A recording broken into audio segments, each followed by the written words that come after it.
क्योंकि बाइबल में लिखा है अंत के दिन बुरे दिन, राज्य राज्य पे चढ़ाई करेगा।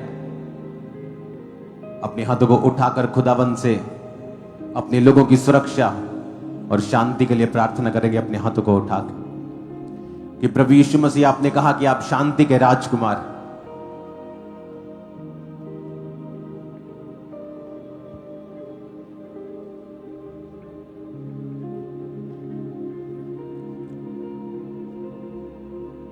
अपने हाथों को उठा के खुदाबंद की शांति के लिए कि वो लोगों के हृदयों के ऊपर राज्य करे।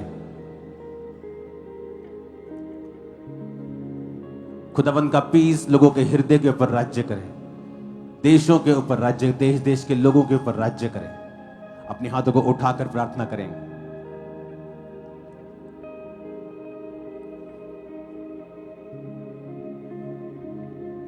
सुनो मेहनत कशो आओ तुम्हें आराम मैं दूंगा। सुनो मेहनत कशो आओ तुम्हें आराम मैं दूंगा। अपने हाथों को उठाओ। खुदा बाप, लाखों रूहों को बचने के लिए प्रार्थना करते हैं। खुदाबंद इस 25 की मीटिंग, 31 की मीटिंग,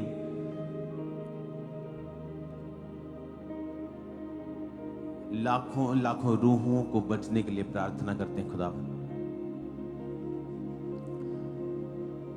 कामरा चर्च, पंजाबी कलीसिया, आप जहां भी हैं, खुदाबंद ने आपको बेदारी लाने के लिए चुना है।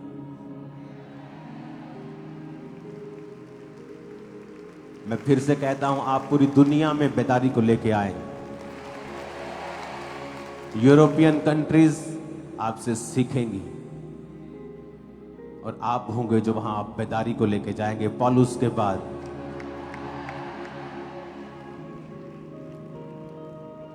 और जैसा जैसा समय बीतता जाएगा, हम इस प्रोफेसी को पूरा होते हुए देखेंगे। हाथों को उठाओ।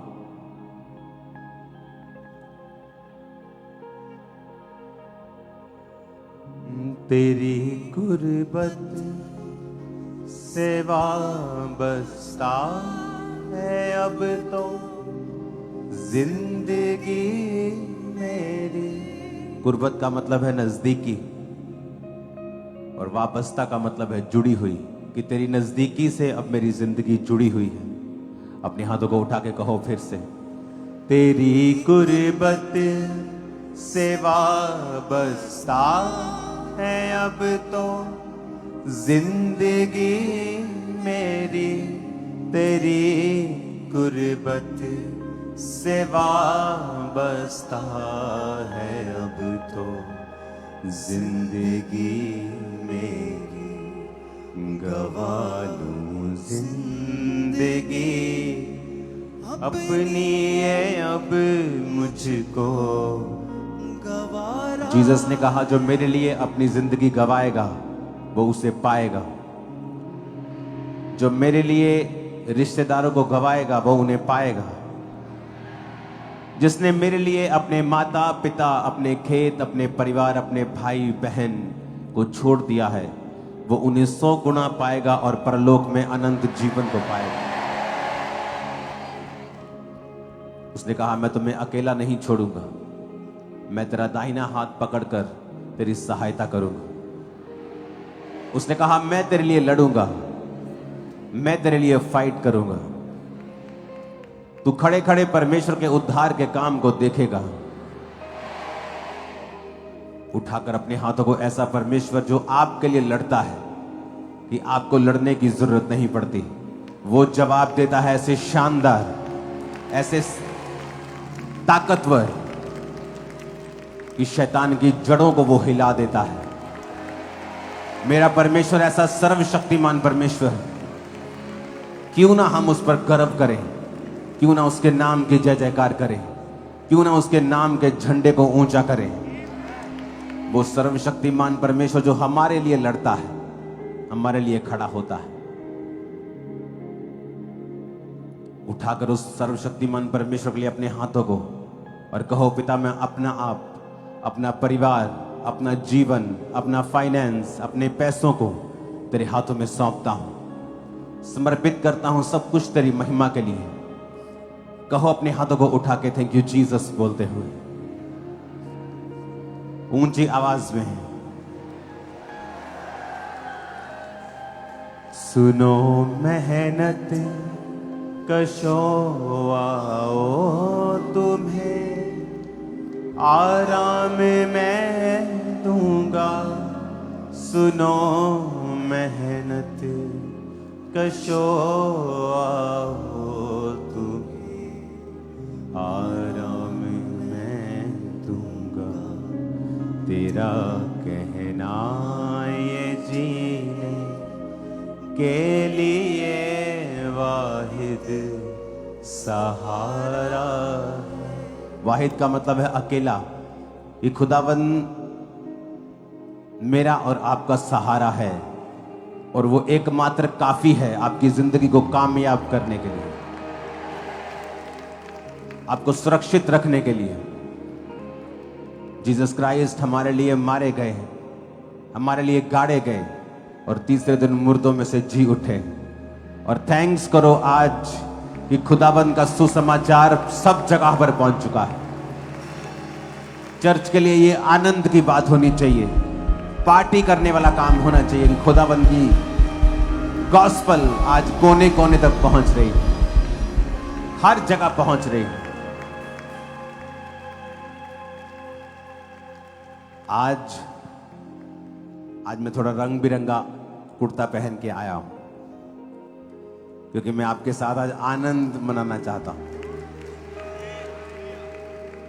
कि जो कुछ आपने शोभा यात्रा में देखा है, आप नहीं जानते होंगे इस बात को। पूरा वर्ल्ड, मैं लिटरली कह रहा हूं, सरकारें, वर्ल्ड पूरा उसने देखा है आपकी शोभा यात्रा। उन्होंने देखा है कि किस तरह से आपने लोगों को सुसमाचार दिया, और आपने लोगों को शांति में रीति से परमेश्वर के बारे में बताया।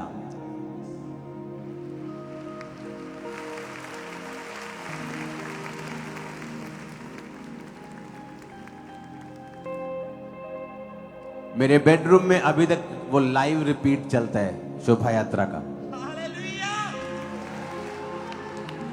इतना कुछ वहां पे था कि कैमरामैन को कैप्चर करना मुश्किल हो गया था।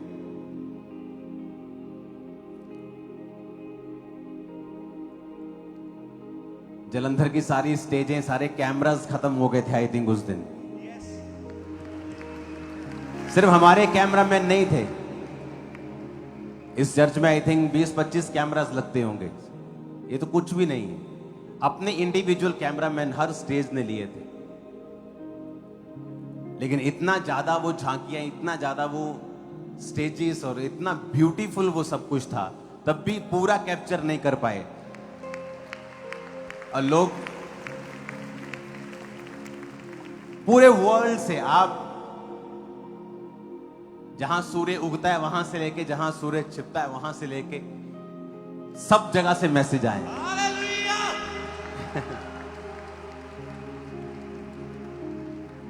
और सब ये बोल रहे थे कि नेक्स्ट टाइम हम ऑनलाइन मैसेज आ सके कि क्या हो रहा है, ये is too much.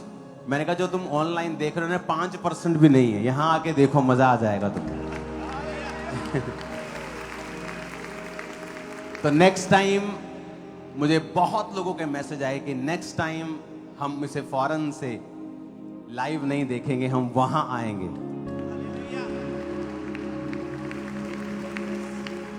So next time I think Khamra church की कलीसियाएं, इंडिया की कलीसियाएं तो होंगी ही, फॉरेन कलीसियाएं भी अपने अपने देश के झंडों के साथ और भारत के झंडों के साथ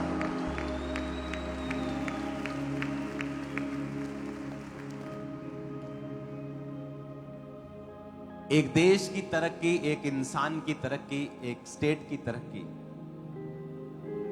आप दूसरे से कितना मिलजुल के रहते हैं इस बात पे डिपेंड करती है। अगर सांसारिक दृष्टि से बोलो तो कोई इन्वेस्टर उस जगह नहीं जाना चाहता है जहां पर इनस्टेबिलिटी है, जहां पता नहीं कल को क्या हो जाए।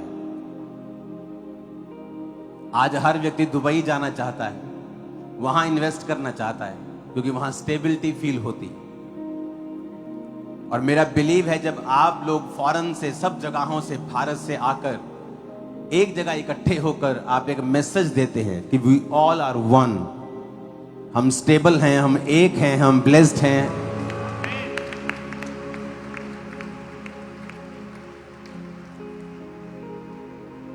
उससे हर एक व्यक्ति का उद्धार होता है। आमीन।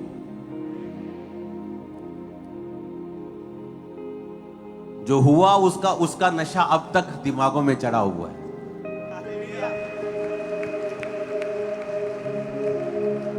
आप कितने लोग थे? सब थे? हाथों को हिलाओ जो थे।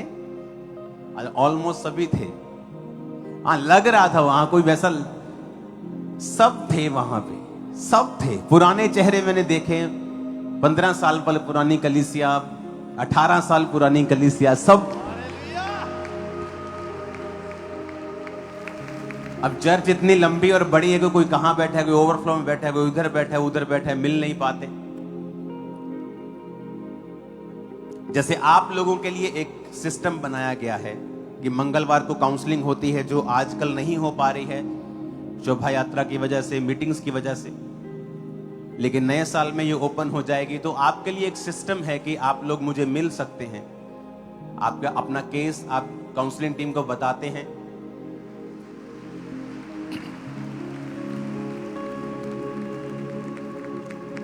तो जो लोग रह भी गए हैं, नेक्स्ट ईयर उनकी बारी आने वाली होगी। आपके केस डॉक्यूमेंटेड होते हैं, कोई वर्बल बात नहीं होती कि जाकर पापा से बात करेंगे। डॉक्यूमेंटेड होता है आपका केस, आपने क्या कहा है, चाहे उसको 3 महीने बाद मैं ओपन करूं, लेकिन वो ओपन होता है। तो अगले साल मैं आपसे मिलूंगा जो लोग काउंसलिंग में बोल के गए हैं कि मुझे मिलना है। और एक और चीज जो मेरे सामने आई कि बहुत से लोग थे, बहुत से सेंट्रल गवर्नमेंट के, बहुत से ऑफिशियल्स, बहुत से लोग जो ऐसी प्लेसेस पे हैं जो काउंसलिंग में नहीं आ सकते हैं। जैसे बहुत सारे जुडिशरी में लोग होते हैं जो ओपनली कहीं नहीं जा सकते हैं। तो उनके लिए मैंने एक सिस्टम बनाया है, एक पीआर टीम का, पब्लिक रिलेशन टीम का एक गठन किया है। उसका पोस्टर हम देखेंगे आपकी स्क्रीन के ऊपर। इसका अच्छा सा पोस्टर बनाओ, ओके?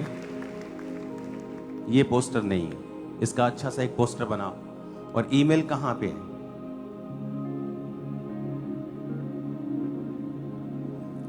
ये अभी आपको नंबर दिख रहा है, इसके साथ एक ईमेल भी होगी। जो पीआर टीम है वो इस पर होगी, और आपको कोई भी ऐसा व्यक्ति है जो राजनीति में है, कहीं ऊंचे पद पे है, कोई सेलिब्रिटी है, उसको मिलने का मौका नहीं मिलता, उसको मालूम नहीं मैं कहां कांटेक्ट करूं, तो ये नंबर पे आप कांटेक्ट करना, टीम आपको रिस्पॉन्ड करेगी। आम लोगों के लिए मंगलवार है, सब लोगों के लिए। तो ये उन लोगों के लिए है जो क्रिश्चियंस नहीं हैं, अन्य जातियों में से हैं, या चर्च का हिस्सा नहीं है, जिनको पता नहीं है कि मैं क्या करूं अगर मुझे कोई बात अपनी पहुंचानी है। तो आपको ये पोस्टर आज रिलीज कर दिया जाएगा। आज सिर्फ ये नंबर आप नोट कर लो, उसके साथ ईमेल भी होगी और ये नंबर भी होगा।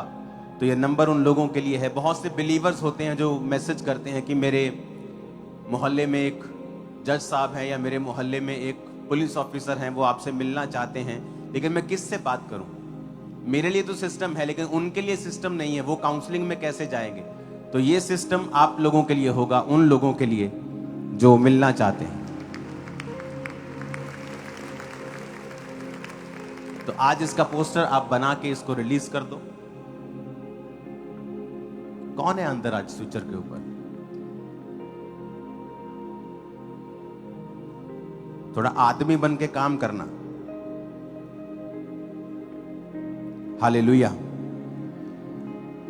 I think church next level पे जा रही है आपकी और मेरी और खुदाबंद।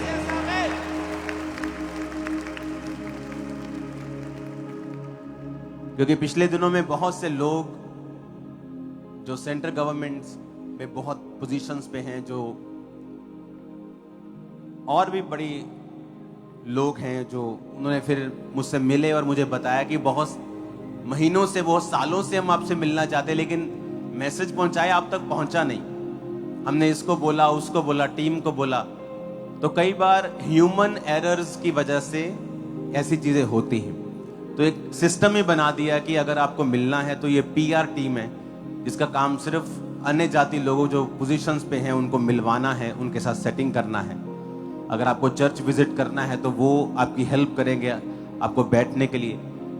मैं चर्च का हिस्सा हूं, आप चर्च का हिस्सा है, मैं तो कहीं भी बैठ जाऊंगा, आप तो पीछे बैठ जाएंगे, आगे बैठ जाएंगे। लेकिन जो नए लोग उनको मालूम नहीं होता कि मुझे आना कैसे, मैं जाऊंगा तो मुझे रोकेंगे तो नहीं, मेरा कार्ड तो नहीं चेक करेंगे मैं क्रिश्चियन हूं कि नहीं। तो उनके लिए ये सारी चीजें सॉर्ट आउट करेगी और लोगों को मुझ तक पहुंचा देगी। तो आपके लिए अब रास्ता ओपन है, ये आप किसी को भी मिलवा सकते हैं।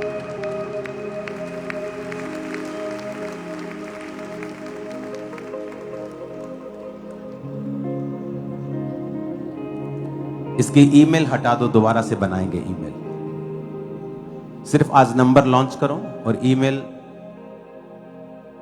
इसकी आपको मैं दूंगा और इसका पोस्टर फेसबुक पे होगा, सब मीडियाज पे होगा। तारीफ करो खुदावंद की जोर से।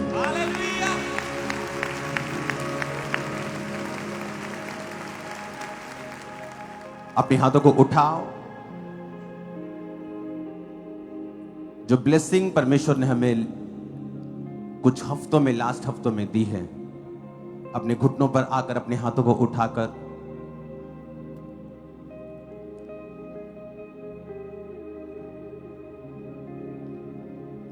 खुदावंद का थैंक्स करो, अपने हाथों को उठाकर।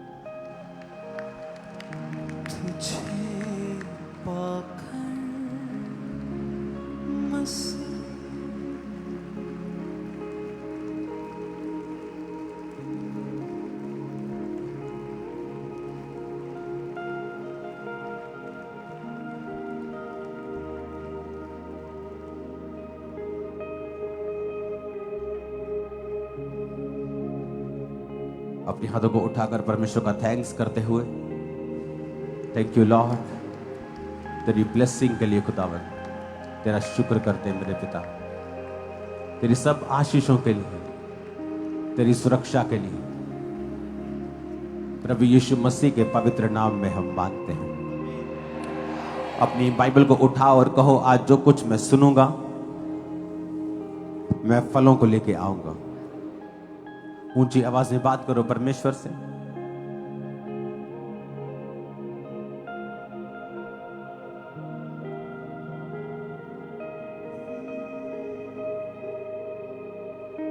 प्रभु तेरे वचनों का मैं भूखा।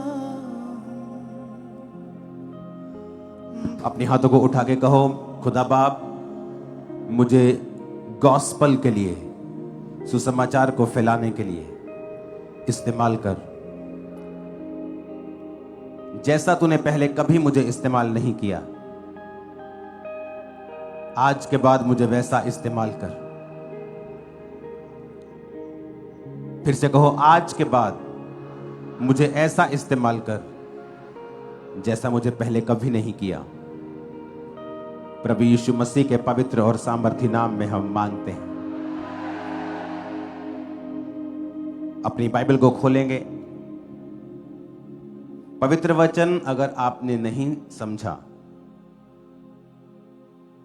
तो याद रखो,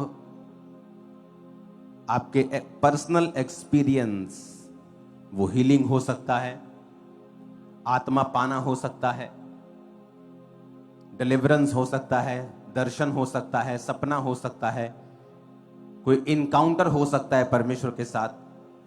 वो भी आपको बचा नहीं सकते हैं अगर परमेश्वर के वचन को आपने सीखा नहीं। इसलिए यीशु मसीह ने जब शैतान के साथ सामना हुआ तो उससे नहीं कहा कि तू मुझसे ऐसा क्यों कह रहा है कि यदि तू परमेश्वर का पुत्र है, तू जानता है कि आकाशवाणी हुई थी कि मैं परमेश्वर का पुत्र हूं। तो परमेश्वर यीशु मसीह ने भी स्पिरिचुअल इनकाउंटर्स, एक्सपीरियंस जो परमेश्वर के संग उनके होते थे, उसको इस्तेमाल नहीं किया शैतान के खिलाफ लड़ने के लिए। इसीलिए आज शैतान सब कुछ करता है ताकि एक आपको वचन से बाहर कर सके और दूसरा आपको वचन पढ़ने से रोक सके।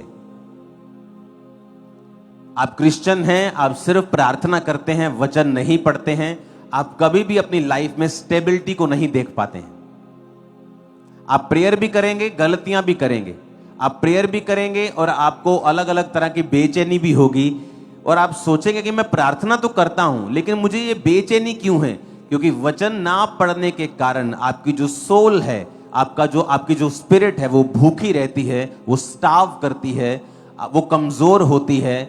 जिस तरह खाना ना खाने से शरीर कमजोर होता है लोगों का, उसी तरह से आत्मा कमजोर होती है जब आप उसे फीड नहीं करते वर्ड ऑफ गॉड के साथ।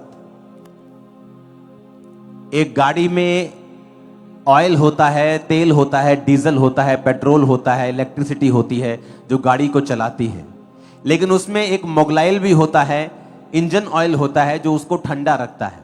तो प्रार्थना एक फ्यूल की तरह है जिसके बिना गाड़ी चल नहीं सकती, लेकिन वचन पढ़ना उस इंजन ऑयल की तरह है कि अगर आप उसे नहीं डालेंगे तो गाड़ी जल जाएगी। इसलिए लोग गलतियां करते हैं अपनी लाइफ में क्योंकि वो वचन के साथ जुड़े हुए नहीं हैं। इसलिए आप जो कुछ भी करें, हमेशा अगर आपको प्रार्थना भी करनी है तो एक रूल, एक नियम बनाएं कि प्रार्थना करने से पहले आपको आधा पौना घंटा, आधा घंटा, 20 मिनट, आधा घंटा कम से कम आप बाइबल जरूर पढ़ें। जब भी आपको प्रेयर करनी है, अगर मुझे प्रेयर करनी है तो मैं जाता हूं, वर्शिप करता हूं, प्रार्थना करता हूं, क्वाइट टाइम बिताता हूं, लेकिन जब मुझे वचनों से या प्रार्थना करनी है पॉइंट्स को लेकर, उससे पहले हमेशा मैं बाइबल के अध्यायों को पढ़ता हूं। और मैंने सोचा होता है कि मैं इतने अध्याय पढ़ूंगा, लेकिन उसे ऐसे फटाफट मैं नहीं पढ़ता जाता हूं। अगर एक लाइन पे भी मैं अटक गया और मुझे वहां पर पवित्र आत्मा ने कुछ समझाया तो उसकी फिर पूरी स्टडी मैं करता हूं, चाहे 2 घंटे निकल जाएं, वो बात अलग है। लेकिन एक खास अध्यायों को पढ़ के कि मुझे 5 अध्याय पढ़ने हैं या मुझे 10 अध्याय पढ़ने हैं, उसके बाद ही मैं हमेशा पॉइंट्स के साथ प्रार्थना करता हूं। क्योंकि आपको यह समझ होनी चाहिए कि जिस तरह शारीरिक समझ है लोगों को कि कौन सी चीज किस समय पे खानी चाहिए, अगर ये चीज मैं रात को खाऊंगा तो ये शरीर को नुकसान करेगी, अगर यही चीज सुबह खाऊंगा तो शरीर को फायदा करेगी। चीज वही है, शरीर वही है, टाइमिंग उसी तरह से बाइबल है। आप बाइबल जब पढ़ते हैं, आपको बाइबल के अध्याय पढ़ने हैं और फिर आपको प्रार्थना करनी है। आप जैसे ही बाइबल को पढ़ के प्रार्थना करेंगे, आप एक अजीब किस्म का पीस, एक शांति जो है अपने हृदयों में देखेंगे परमेश्वर ने आपको भेजी है। कितने मेरी बात को समझ रहे हैं? इसलिए जब भी आप अपनी लाइफ में कभी कमी पाते हैं, बेचैन पाते हैं, तो हमेशा आपको नजर आएगा कि उसमें एक बड़ा रीजन था कि आपने पवित्र वचन को अपने जीवन में स्थान नहीं दिया है।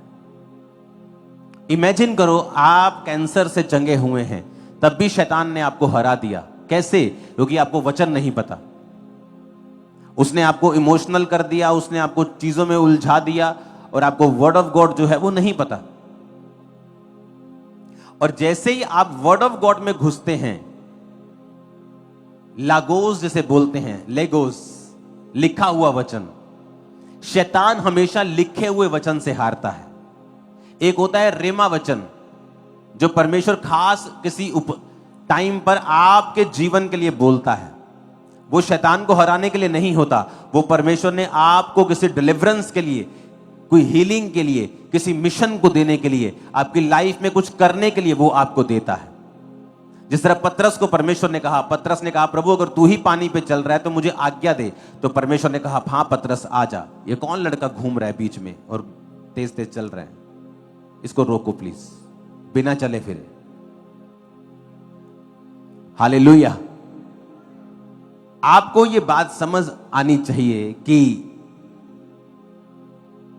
मुझे लागोस यानी लिखा हुआ वचन पढ़ना है, क्योंकि वही है जो रॉक है। रॉक मतलब पत्थर, वही है जो गोलियत के सिर में घुसेगा और गोलियत जितना मर्जी बड़ा हो, एक छोटा सा पत्थर उसे घुटनों पर लाकर गिरा देगा मुंह के बाहर और उसकी गर्दन कटवा देगा, उसे पता नहीं था।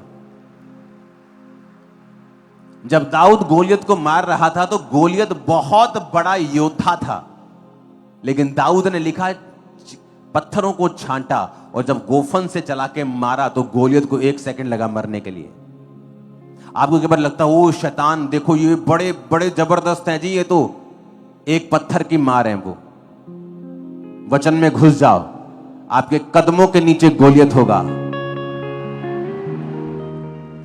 वचन से हारेंगे, जब भी शैतान और शैतानी एजेंट हारेंगे, वचन से हारेंगे।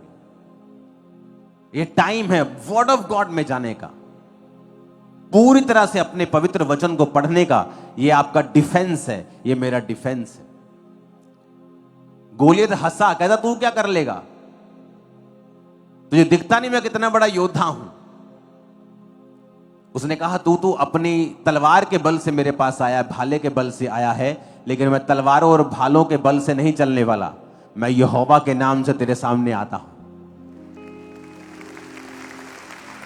और लिखा जैसे ही उसने गोफन चलाया उसके माथे में वो घुसा और एक बड़ा दैत्य गिर गया और मर गया। ये विक्ट्री थी अगर आप वर्ड के साथ जुड़े हुए हैं तो, क्योंकि जैसा जैसा आप वचन पढ़ेंगे आपका भरोसा परमेश्वर के ऊपर बढ़ता जाएगा। लिखा विश्वास सुनने से और सुनना मसीह के वचनों से। आप जैसे ही मसीह के वचनों को आप सुनेंगे आपके अंदर फेथ पैदा होता है। वो फेथ वो होता है जो और किसी चीज से पैदा नहीं होता, वो सिर्फ आपका वचन सुनने से ही आता है आपकी लाइफ में। वो वचन चाहे आप गवाही के रूप में सुन रहे हैं, चाहे वो आप यहां पर सुन रहे हैं, लेकिन आपको वचन के साथ जुड़ना होगा अगर आप शैतान को हारता हुआ देखना चाहते हैं तो। इसलिए आप नोटिस करेंगे कि बाइबल पढ़ने वक्त शैतान नहीं चाहता बाइबल पढ़ें, वो चाहता आप अलग अलग तरह के कामों में घिरे रहें, चिंताओं में घिरे रहें, चीजों में घिरे रहें। आप इसमें सालों गुजार देंगे और सडनली देन यू रियलाइज ओहो मैं बाइबल पढ़ना शुरू करता हूं। जैसे आप बाइबल पढ़ेंगे आप देखेंगे कि सब कुछ वैसे ही चल रहा है, शैतान वैसे ही बकबक कर रहा है, पर अब आपको फील नहीं हो रहा, क्योंकि आपकी शांति परमेश्वर के वचन के ऊपर पढ़ने से और निर्भर करने से होती है। कितने मेरी बात को समझ रहे हैं? और वर्ड ही है जो आपको बचाएगा, वर्ड ही है जो डिफेंस है, वर्ड ही है जो शैतान को हराता है। हालेलुया। जब आपको वचन पता होता है कि क्या होता है, जब आप अलग अलग तरह की चीजों में पढ़ते हैं, आप वचन को जानते हैं, अगर आपको पता होता है ओके निर्गमन 1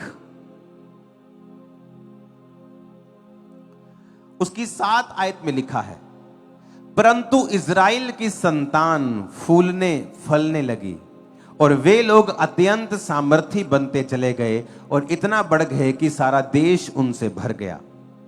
मिस्र में एक नया राजा गद्दी पर बैठा जो यूसुफ को नहीं जानता था। उसने अपनी प्रजा से कहा, देखो इजरायली हमसे गिनती और सामर्थ में अधिक बढ़ गए हैं,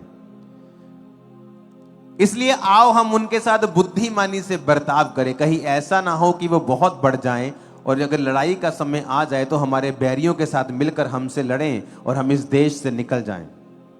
इसलिए उन पर बेगारी करने वालों को नियुक्त किया गया और उन्हें उन पर भार डाल डालकर उनको वो दुख दिया करें।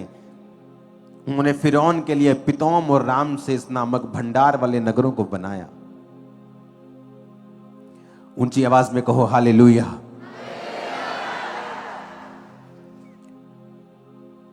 अब लिखा है कि इज़राइल की संतान फूलने और फलने लगी।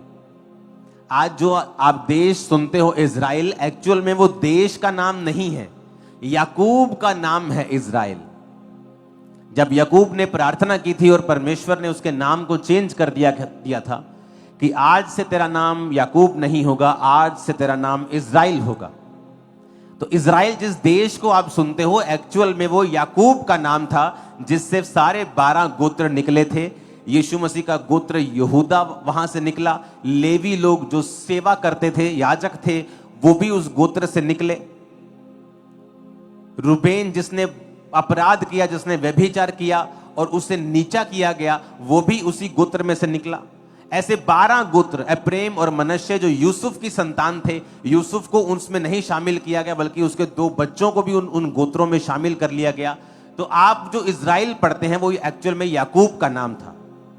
तो लिखा याकूब की संतान फूलने और फलने लगी। उस देश में वो इतना बढ़ गए, इतना बढ़ गए, इतने ज्यादा हो गए कि जो मिस्र का नया राजा गद्दी पर बैठा था वो उनसे डर गया कि ये बहुत ज्यादा हो गए हैं, ये पॉलिटिकली कुछ गड़बड़ कर देंगे।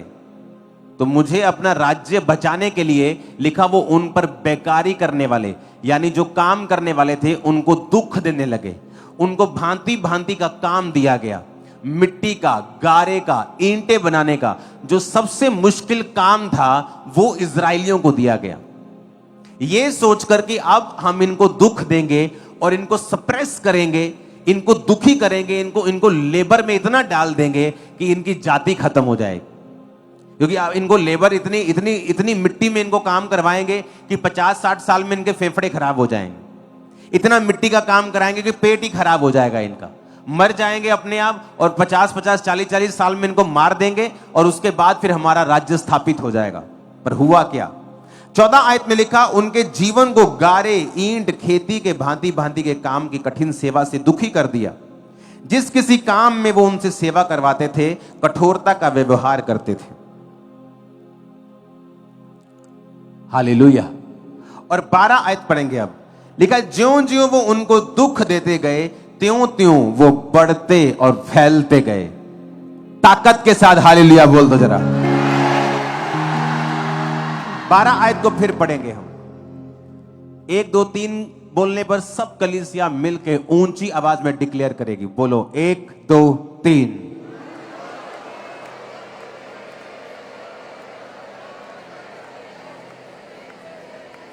हालेलुया।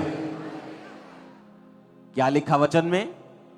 कहता उल्टा हुआ। उन्होंने सोचा था कि हम इनको दुख देंगे, ये बीमार हो जाएंगे, स्ट्रेस में चले जाएंगे। पर भाई साहब, यीशु की कौम स्ट्रेस में रहने वाली नहीं, ये अलग है। हालेलुया। कोई मुझसे कह रहा था कि आपको कोई ना कोई बंदा घसीटता रहता है फालतू कामों में, झूठे बयानों में। मैंने कहा मैं तो फुल टाइम इस काम में हूं, मुझे क्या फर्क पड़ता है, मैं तो फुल टाइम सेवक हूं, मेरा तो काम ही ये है, गॉस्पल को देना, सुसमाचार को देना। मेरा एक ही काम है आज दुनिया में, परमेश्वर के काम को करना। तो मुझे कोई फर्क नहीं। तो बाइबल कहती, ज्यों ज्यों वो उन्हें दुख देते गए, त्यों त्यों वो बढ़ते और फैलते। उन्होंने तो प्रोग्राम बनाया कि इनको लॉ बनाया ना, लॉ चेंज किया कंट्री का, ऐसे इन लोगों को थोड़ा टाइट कर दो। लेकिन जैसे टाइट किया वो फैल गए, बढ़ गए।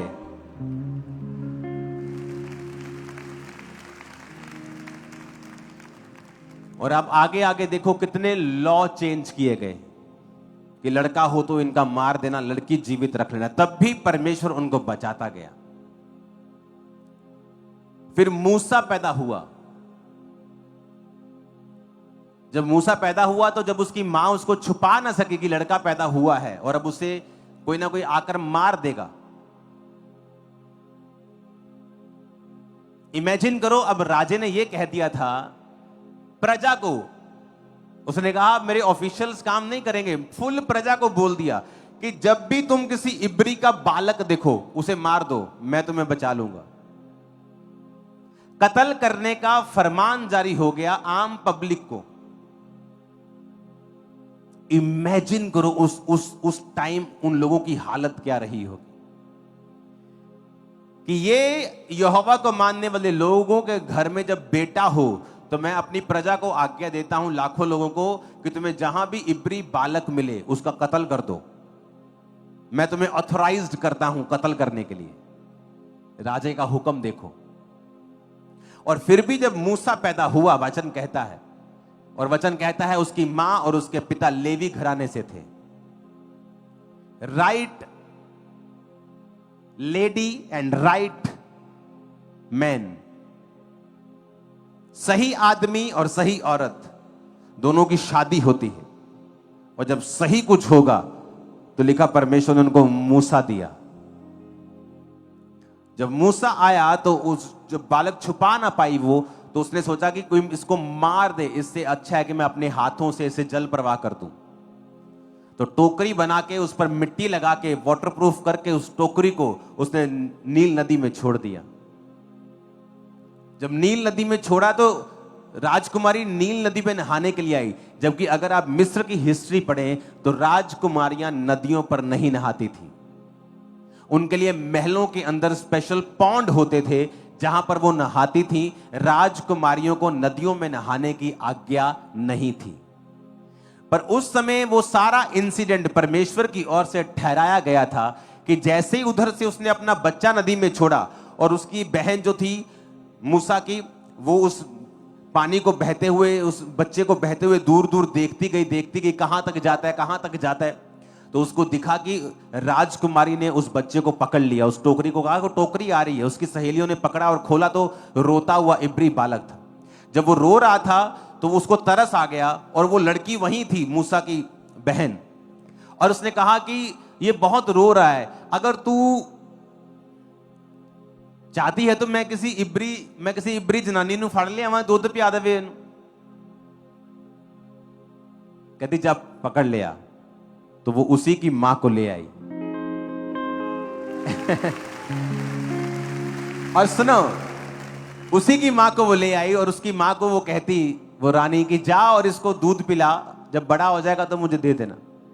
वचन कहता है कि उसको पालने के, मूसा की मां को अपने बच्चे को पालने के पैसे भी मिलते रहे।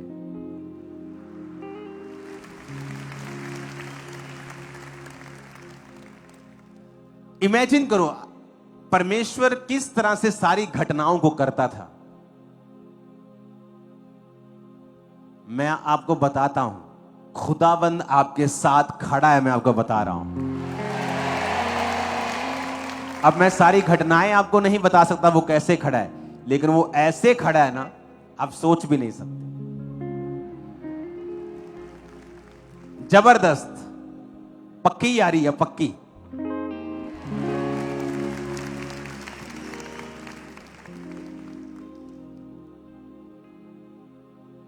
वो जवानी में होते ना, मेरे पक्के पक्के यार थे कुछ, उनको कुछ बोल देना कि उसने कुछ ऐसा कहा, चल चलिए अपन हुणे चलिए, चल। पक्की यारी जीसस के इस कलीसिया से पक्की है यारी, बहुत पक्की, जबरदस्त पक्की। इमेजिन करो कि वो रानी के दिल को उसने चेंज कर दिया कि जा आज तू नदी पे जाके नहा। और वचन कहता कि वो आई, और जब मूसा को उसने दूध पिला के बड़ा करके उसको दिया, तो मूसा फिर राजमहल में पलने लगा। राजमहल में पला और राजकुमार बन गया, और अगला राजा मूसा था। लेकिन वचन कहता है उसको पता था कि वो इब्री है, और जब बाहर जाकर अपने इब्री भाइयों की हालत देखने लगा तो उसको पता था कि वो इब्री लोगों को वो छुड़ाना चाहता था। और बाइबल कहती है उसने एक मिस्री को मार दिया जब उसने इब्री के ऊपर कुछ जुल्म किया। और कल को फिर निकला कि इब्री लोग मेरा आदर करेंगे, और दो इब्री आपस में लड़ रहे थे। तो एक ने कहा कि तू हमें क्यों समझा रहा है, जैसे कल तूने एक मिस्री को मार दिया था, हमें भी मारना चाहता है। जब मूसा को मालूम हुआ कि यह बात खुल गई है, और राजा ने जब सुना कि मूसा ने हमारे ही बंदे को मार दिया, ये इब्री का इब्री रहा, तो उसने जब उसको मरवाना चाहा तो मूसा वहां से भागा। वचन में लिखा है मूसा ने परमेश्वर मसीह के कारण निंदित होने को मिस्र के धन से बड़ा भंडार समझा। मूसा को पता था कि मुझे क्या लेना देना है, मैं क्या कर लूंगा, ये इब्री जो है इन पे जुल्म होता है, मेरी आवाज क्या कर लेगी, मैं एक अकेला जान क्या कर सकता हूं।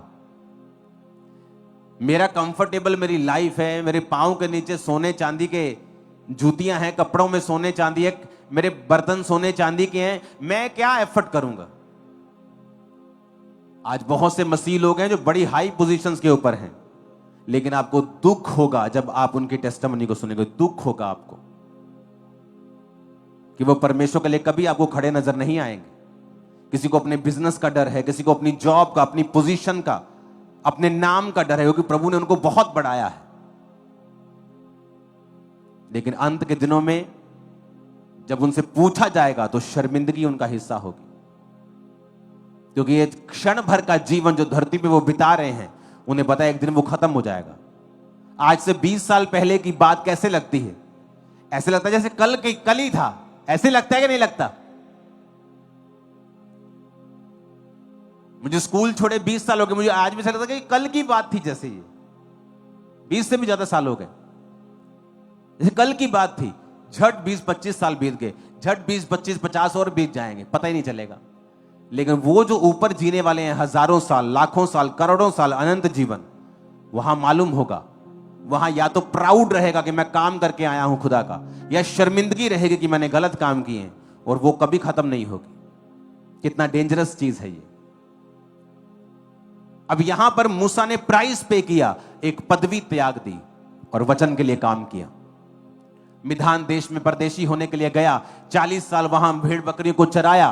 परमेश्वर ने उसके चरित्र के ऊपर काम किया, उसको अपने जैसा बनाया, उसको ऐसा किया कि अब सामर्थ तुझ पर आ सके और तू लोगों की अगुवाई कर सके। इमेजिन करो, अगर मूसा ये बात को ना लेता तो कैसे वो लोग छुड़ाए जाते।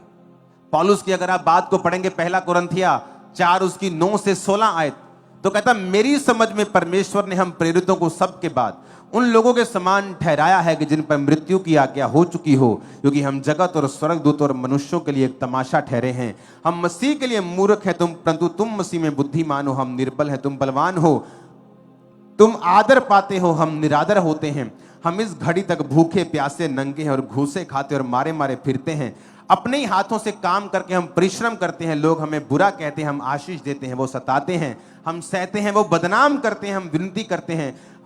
हम आज तक जगत के कूड़े और सब वस्तुओं की खुरचन के समान ठहरे हैं। मैं तुम्हें शर्मिंदा करने के लिए बातें नहीं लिखता, परंतु अपने प्रिय बालक जानकर तुम्हें चिताता हूं। यदि मसीह में तुम्हारे सिखाने वाले 10,000 भी होते तो भी तुम्हारा पिता बहुत से नहीं, क्योंकि मसीह यीशु में सुसमाचार के द्वारा मैं तुम्हारा पिता हुआ। इसलिए मैं तुमसे विनती करता हूं कि मेरी सी चाल चलो। क्या कहता पौलुस? कहता मूसा ने भी निंदित होने को बड़ा भंडार समझा कि इधर बड़ा भंडार बड़ा है मिस्र का, राजा होने में मुझे कोई रोक नहीं सकता, मैं ऑफिशियल राजकुमार हूं, और इधर मसीह के कारण, यहोवा के नाम के कारण निंदित होना है। कहता मैं ये चुनूंगा। आज अगर आपको मैं बोलूं फिरौन के नाम बताओ, राजाओं के नाम बताओ मिस्र के, आप नहीं बता पाओगे, लेकिन मूसा को आज पूरी दुनिया जानती है। वचन कहता है कि पौलुस ने भी उसी जीवन को अपनाया। उसने कहा लोग बदनाम करते हैं, हम अच्छा करते हैं, वो बदनाम करते हैं। पर कहता ऐसा क्यों है? क्योंकि हमने एक प्राइस पे करना है गॉस्पल के लिए, और परमेश्वर हमारे संग खड़े होंगे। 2004, 2005, 2006 में लोगों ने बदनाम करने की कोशिश की, तो परमेश्वर ने मुझे कैसा ऊंचा किया। जो आज लोग कर रहे हैं, फ्यूचर देखना कैसा होगा। तुम्हारी पहुंच से बाहर होगा, एक ऐसे लेवल पे होगा जो इमेजिन नहीं किया जा सकता। इसलिए मैं कह रहा हूं कि परमेश्वर में आपको समझ होनी चाहिए वचन की, कि परमेश्वर किस तरह से कार्य करते हैं। किसी के दबाने से, किसी के लॉ बनाने से आप लोग रुकने वाले नहीं हैं, क्योंकि जैसे जैसे लिखा वो दुख देते गए, त्यों त्यों वो बढ़ते और फैलते चले गए। पुराने नियम में हुआ, नए नियम में हुआ। नए नियम में क्या हुआ? जब 12 पर जुल्म करने की कोशिश की गई, वो सैकड़ों में बदले, सैकड़ों पर की गई वो हजारों में बदले, हजारों पर की गई लाखों में, आज लाखों में किया तो 400 करोड़ हो गए। अब करो, क्या करोगे? हालेलुया। हमारा गढ़ जो है, हमारा जो जिस पर हम ठहरे हैं, रुके हैं, हमारी नींव जो है वो परमेश्वर का वचन है। पौलुस कहता मैंने इन सब चीजों को सहा है, क्यों? ताकि मैं गॉस्पल का काम कर सकूं। पौलुस एक जगह गया, उसका विरोध हुआ, वो दूसरी जगह गया, उसका विरोध हुआ, तीसरी जगह। विरोधियों ने उसकी हेल्प की है। थैंक्स करो विरोधियों का, वो आपकी हेल्प कर रहे हैं सुसमाचार को फैलाने के लिए। उन्हें कभी भी श्रापित मत करो। कभी मत तेरी लातें टूट जाए, तेरी बांह टूट जाए, कभी श्रापित मत करो। वो आपके हेल्पर्स हैं। जहां आपके मित्र आपको नहीं लेके जा सकते, विरोधी आपको वहां ले जाकर खड़ा कर देंगे परमेश्वर के नाम। वो वहां आपको फैला देंगे जहां आपको लोग नहीं जानते हैं। चाहे आप किसी भी तरह से फैलें, चाहे वो नेगेटिविटी फैलाने की कोशिश करें, मेरा परमेश्वर क्रॉस पर 2 नेगेटिव लेकर उन्हें पॉजिटिव कर चुका है। उसको आदत है पॉजिटिव करने की। तुम वरी मत करना, वो ऐसा पॉजिटिव छक्का मारेगा और सदा छाए रहेंगे हम, यीशु मसीह के नाम में। हालेलुया। थोमा आया इंडिया में और इंडिया में शहीद हुआ। ये सोचा कि थोमा को मार दो इसको, क्रिश्चियनिटी स्टॉप हो जाएगी। क्या हुई स्टॉप? क्या हुई स्टॉप? आज आप साउथ में चले जाओ, आपको मालूम पड़ जाएगा क्रिश्चियनिटी क्या है, कितनी है। नॉर्थ में, नॉर्थ ईस्ट में चले जाओ, मालूम पड़ जाएगा आपको। केरला में चले जाओ, आप मालूम पड़ जाएगा आपको।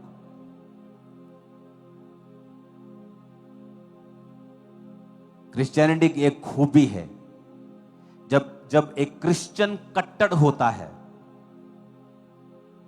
वो मारने वाला नहीं बनता, मार खाने वाला बन जाता है। ये खूबी है क्रिश्चियनिटी में। लोग बोलते हैं अब ये कट्टर हो गया। कट्टर मतलब अब ये मारे पीटेगा लोगों को। पर क्रिश्चियनिटी में अगर कोई कट्टर हो गया तो समझो वो कबूतर की तरह भोला हो गया, पर सांप की तरह बुद्धिमान भी है। बुद्धिमान है, उसे मालूम है क्या करना है, लेकिन कबूतर की तरह भोला है। कबूतर कभी आपको नुकसान नहीं करता। हमारा लड़ने वाला ये बात मैं एक बार फिर क्लियर कर दूं, खुदावन के लोग जवाब नहीं देते, वो माफ कर देते हैं। लेकिन एक बात कान खोल के सुनना, मैं आत्मा में हूं, खुदा माफ नहीं करता है। ये याद रखना। ये मत सोचना खुदा कुछ नहीं करेगा। खुदा ने कहा तुम माफ करो, पलटा लेना मेरा काम है, मैं बताऊंगा कैसे होता है। जब मैंने परमेश्वर का विरोध किया था, मेरा किसी ने विरोध नहीं किया। जब मैंने प्रभु का विरोध किया, मुझे किसी ने बुरा भला नहीं कहा। लेकिन जो मेरी हालत हुई थी, मैं सुसाइड के इतने करीब था, आप सोच भी नहीं सकते। वो मेंटल टॉर्चर के दिन इतने बुरे थे कि मैंने अपनी लाइफ में ऐसे दिन कभी नहीं देखे थे। कुछ भी खा नहीं सकता था। जैसे ही खाना मेरे सामने आता था, इविल स्पिरिट मुझ पे अटैक करता था। तब इविल स्पिरिट नहीं मालूम था कि ये इविल स्पिरिट है। ऐसा लगता है खाना देखकर कोई मेंटली अटैक होते थे। इमेजिन, आप खा नहीं सकते, आप जा नहीं सकते, आप कुछ कर नहीं सकते, विरोध करने के कारण। बाइबल कहती परमेश्वर के हाथों में पड़ना भयानक बात है। माफ खुदा के लोगों ने किया है। जब खुदाबंद पलटा लेगा तो वो तसल्ली करवा देगा। फिर मैं आपको बता रहा हूं, लेकिन वचन यही कहता है कि विरोधियों को माफ करो ताकि एक दिन वो बचाए जा सके। क्योंकि जब परमेश्वर उनको पकड़ लेगा, उन्हें मालूम होगा कि कुछ तो हमने गलत किया है। फिर वो ढूंढेंगे और पड़ताल करेंगे और समझेंगे कि हमारी लाइफ के ऊपर जो कर्स हैं, जो श्राप हैं, जो चीजें हम फेस कर रहे हैं, वो परमेश्वर हमारे जीवन में कर रहा है। लेकिन उसने तुमको कहा है, मुझको कहा है, हे प्रियो अपना पलटा खुद मत लेना, क्योंकि पलटा लेना मेरा काम है। परमेश्वर के हाथों में पड़ना भयानक बात है, बाइबल कहती है। कलीसिया को यह समझ होनी चाहिए कि यह टाइम प्रेयर करने का, आनंद मनाने का। लिखा उस नगर में बड़ा आनंद छा गया, जिस नगर में विरोध को देखा और वहां पर फिर सुसमाचार फैला। 25 को इस नगर में आनंद ही आनंद होगा इन जीसस ने।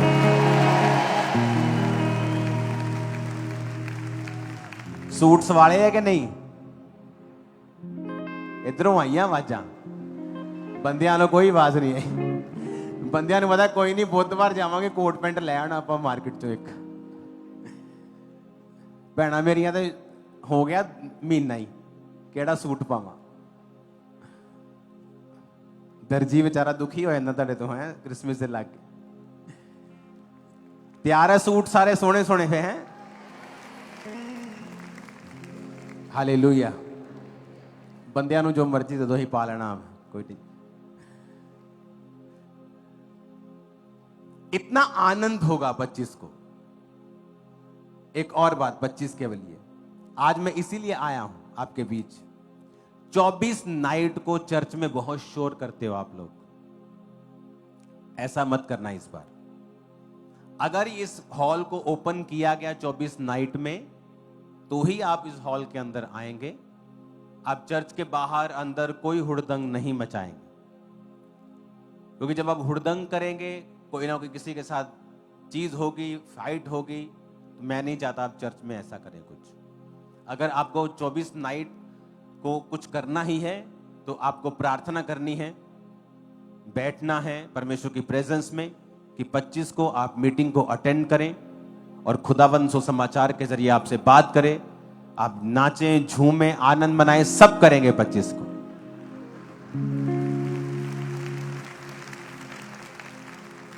कोई एक दो भंगड़े दे स्टेप सीख लो 25 ਲਈ, यूट्यूब खोल के। आमीन। हमेशा दिमाग में रखो कि परमेश्वर की कलीसियाएं कैसे बड़ी हैं। फिर से बोलो, उस आयत को फिर से हम पढ़ेंगे, 12 आयत को।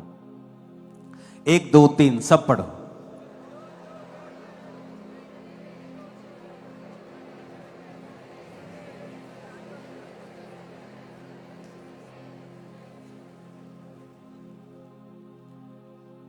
इंग्लिश में देखो कितना ब्यूटीफुल लिखा है। But the more they afflicted them, the more they multiplied and grieve, and they were grieved because of the children of Israel. कौन ग्रीव हुआ? डरा कौन? घबराया कौन? जिन पर दुख हो रहा था, को जो दुख दे रहे थे। आज वो घबराए हुए जो दुख दे रहे थे।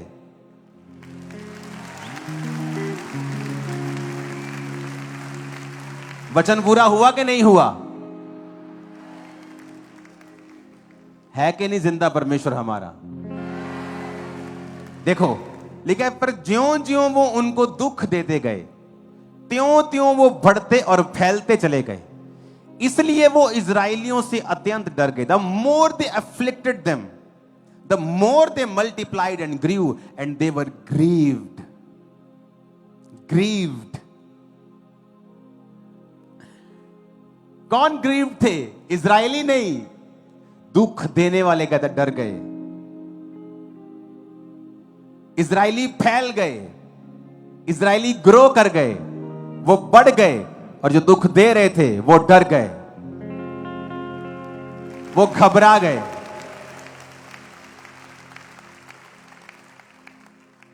क्योंकि ये काम परमेश्वर का है। इमेजिन करो कि डर कौन रहा है, घबरा कौन रहा है? जो दुख दे रहा था। जिन पर जुल्म हो रहे थे वो डरे घबराए नहीं, वो बढ़ गए, बाइबल कहती है। क्योंकि आपका और मेरा परमेश्वर जीवित खुदाबंद, जो बदला नहीं है, जिसके लिए मूसा का समय ऐसे है जैसे कल था, जिसके लिए 1000 साल एक दिन के बराबर है। जिसके लिए 4-5 हजार साल 4-5 दिन के बराबर, जैसे पिछले हफ्ते की बात हो, जैसे शोभा यात्रा की बात हो, उसके लिए मूसा की टाइम की बात ऐसी है। वो कल भी एक जैसा था, मसीह के समय के में भी एक जैसा था, जब कलीसियां प्रेरिताएं के कलीसियां चली तब भी वो एक जैसा था, वो आज भी वैसा ही है। वो राजाओं को उभार देगा आप लोगों के लिए। Hallelujah, hallelujah. और आप मेरी बात को, ये प्रोफेसी को नोट कर लेना। पूरी दुनिया से, मैंने आपको एक बात बोली थी, वो तब बोली थी जब वीजाज की लाइन लगी थी, इतना आसान हो रहा था, इतना बल्क में लोग जा रहे थे फॉरेन में। मैंने कहा था फ्यूचर ऐसा नहीं होगा। कहा था कि नहीं कहा था? वेरी टफ फ्यूचर, और टफ होगा। लेकिन मेरी बात आज कान खोल के सुनना, जो क्रिश्चियंस हैं, खुदावंद के लोग, पूरी दुनिया की सरकारें आप पर फेवर करेंगी। मैं आपको बता रहा हूं, पूरा वर्ल्ड मैं आपको बता रहा हूं, क्योंकि परमेश्वर आप पर फेवर करेगा। वो लोगों के हृदयों को, सरकारों के हृदयों को आपके लिए ओपन कर देगा। मैं आपको बता रहा हूं, आप कोई आम नहीं है, आप टू मच स्पेशल हैं खुदा के लिए, आप सोच भी नहीं सकते। आपको लगता है मैं तो आम सा आदमी हूं। इमेजिन करो, मैं आपकी जगह 20 साल पहले 2005 में यहीं बैठा होता नीचे, और मेरा अगुआ मुझसे ये बात कह रहा होता। शायद उसको पता नहीं होता कि जिससे मैं कह रहा हूं वो क्या है फ्यूचर में। तो वही हालत आपकी है। आप सो स्पेशल है कि आप जानते नहीं आप कितने स्पेशल हैं। मैं आपको बता रहा हूं, आपको यह बात मालूम होनी चाहिए कि खुदा आपके साथ है, वो आपके लिए लड़ रहा है। आप अकेले नहीं हैं, आप टू मच पावरफुल है आत्मा में। आप इतने पावरफुल है कि भय नाम की चीज आपकी लाइफ में नहीं होनी चाहिए, क्योंकि वचन कहता है वो उनको दुख देते गए और वो बढ़ते गए, सिर्फ बढ़े नहीं, फैलते गए। कि अब 50 किलोमीटर एरिया में रहते हैं, अब बढ़ गए, अब 60, 70, 80, 100, अब 60 वाले देश में भी फैल रहे हैं। क्या हुआ? क्योंकि उन्होंने दुख दिया और वो बढ़ते और फैलते चले गए। आप यीशु मसीह के नाम में बढ़ेंगे और फैलेंगे। आज से वो मसा डबल रिद्धि के साथ आपकी लाइफ में काम करेगा in the mighty name of Jesus. जो कुछ भी आपके साथ जुड़ा हुआ है, मैं भविष्यवाणी करता हूं, बढ़ेगा और फैलेगा इन जीसस नेम। और अंधकार की शक्तियां श्रापित होंगी और शर्मिंदा होंगी आपकी लाइफ से इन जीसस नेम। आमीन, आमीन।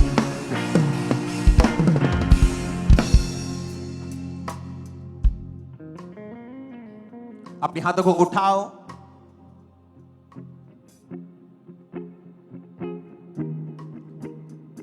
और कहो, खुदाबंद तू मेरे साथ है। मैं बढ़ूंगा और फैलूंगा और शैतान डर जाएगा। यीशु के नाम में आमीन। साथ होने चाहिए। हालेलुया,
रूह की बारिश होती है यीशु तेरी हजूरी में, रूह की जुम्बश होती है यीशु तेरी हजूरी में, रूह की जुम्बश होती है, क्योंकि जिंदा खुदा है हमारा, जिंदा खुदा है तू मेरा, क्योंकि जिंदा खुदा है तू मेरा, जिंदा खुदा है तू मेरा, क्योंकि जिंदा खुदा है तू मेरा, जिंदा खुदा है तू मेरा, क्योंकि जिंदा खुदा है तू मेरा, जिंदा खुदा है तू मेरा। ऊंची आवाज में कहो हालेलुया। आमीन।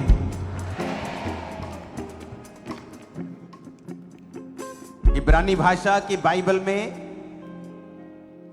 जब आप इस वर्ड को पढ़ते हैं ग्रीव्ड, उसका मतलब लिखा है इब्रानी भाषा का 6973वां शब्द कुट्स।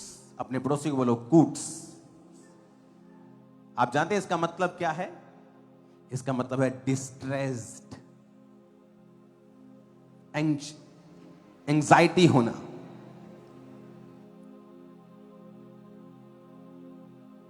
थक जाना। वचन कहता है कि वो दुख देकर थक गए, डिस्ट्रेस्ड हो गए, एंग्शियस हो गए, चिंता में चले गए। चिंता में किनको जाना चाहिए था? इजराइलियों को। पर चिंता में कौन चले गए? जो दुख दे रहे थे।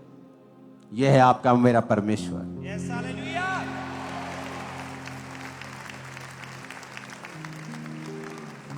लिखा वो थक गए, बी वेरी, एंग्शियस हो गए, डिस्ट्रेस्ड हो गए कि जो हम चाह रहे हैं वो हो नहीं रहा।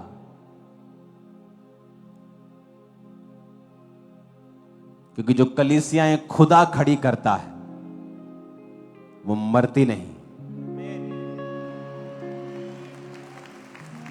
उठाओ अपने हाथों को, सब जन खड़े हो जाओ। 25 के लिए प्रार्थना करेंगे। 24 नाइट के लिए आप सिंपल चर्च में आएंगे, क्योंकि बहुत से लोग एक रात पहले आ जाते हैं। तो बिना धूम धड़ाका किए आपको सिर्फ प्रार्थना करने की अनुमति है। और 25 को ही आप सेलिब्रेट करेंगे चर्च में। उठाओ अपने हाथों को।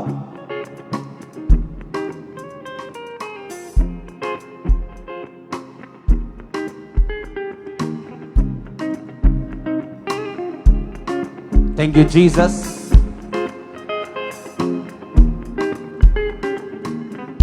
हिलाओ अपने हाथों को। जब सिताइश अपनी बॉडी पे हाथ रखो, कहो मैं आशीषित हूं। मैं आशीषित हूँ।